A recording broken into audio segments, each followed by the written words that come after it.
I'm Dan from Mahjongg, and I'm the keyboard player. And this is the keyboard that I normally play. It's a Crumar Digital Synthesizer too, but it's not digital. And it's kind of broken, where for no reason it won't play until you get the volume to there. I don't know why that is. That's just broken. And it's also broken in this way, where if you put it in the headphones, it makes a really weird noise. Like, oh, no, I guess it doesn't make any noise at all. So see, it's even broken that way too. Well, actually, a friend of mine, Cameron, traded it for me. I had a Yamaha CS15, and he had this. And for some reason, he really wanted the keyboard I had, and I was just kind of sick of it. So we made a trade one night. It was on 4/20/2006. It's got a really good kind of rezzed out noise thing where you can just like,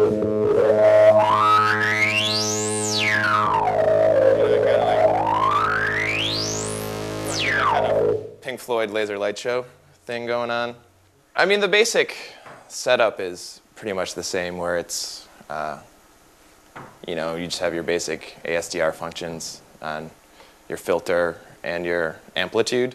And it's got, you know, a good, you can have the LFO on like both the mixers or both oscillators if you want to do like, you know, just a little bit of kind of like tremolo or a little thing. You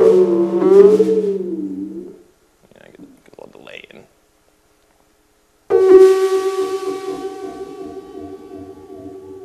Try it.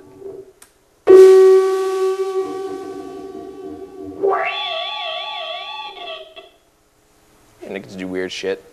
I just basically like making weird noises. My timing is decent. There is a trigger in function, which I sometimes use, not so much in this band, but in another band, or like just on my own, where you can go from a drum machine into here, and you just like do the trigger out, and it will make a pulse for you. So the timing will always be the same, but you play the notes. So if you just want to kind of get that really staccato sort of DAF vibe, you know, you can just like, look, Ma, you know, my timing's perfect, but I'm not really doing anything except moving my hands. There's nothing digital about it at all, and that it's obviously analog, you know, like, it's obviously an analog synthesizer, but it was, you know, 82, and that was just the new buzzword, I guess. It got knocked over in, I forget which town it was. And then after that 2 days, it stopped making noise. So we had to open it up and just resolder it. It wasn't a big deal, but it was like, I kind of freaked out. And sometimes it just makes a tone for a long time. I don't know why that is, like the wiring's all weird. I mean, they always just look really cool. We have a Juno that's broken now, but when we're like, oh fuck man, what's wrong? And we opened it up and a spider just ran out. I was like, really does have bugs. I mean, we're really kind of just hands-on people of, if something's wrong, you just look at it and try to like intuitively like figure out what's wrong. I mean, there was just like bad grounds here. It gets fucked up a lot. I don't, you know, just from wear and tear. I mean, you're really not supposed to take this on tour. You know, like that's kind of the cool thing I think about like a lot of bands with analog synths, where it's kind of really cavalier to have it be part of your setup, because so many things can go wrong, and, you know, it's hard to fix. You just have to open it up and figure it out yourself. Like, what looks wrong? Oh, you know, that wire shouldn't be like hanging out there. You should like do something.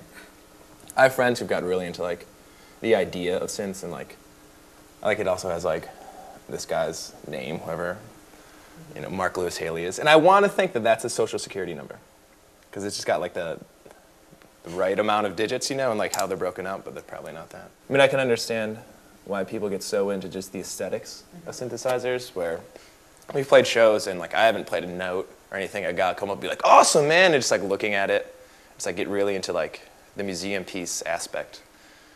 We know a guy, Michael's roommate, Nick, but he's got all these synths, you know, he's got 2 Crumars himself, he's got all these Moogs, and they're really like janky and like second rate, and he never plays them. Like he plays just like a Nord lead, like for his band, but he just has them all in his room, and it's just like, just surrounded by it, just because it's something that he enjoys being around, which I can understand that and relate to that.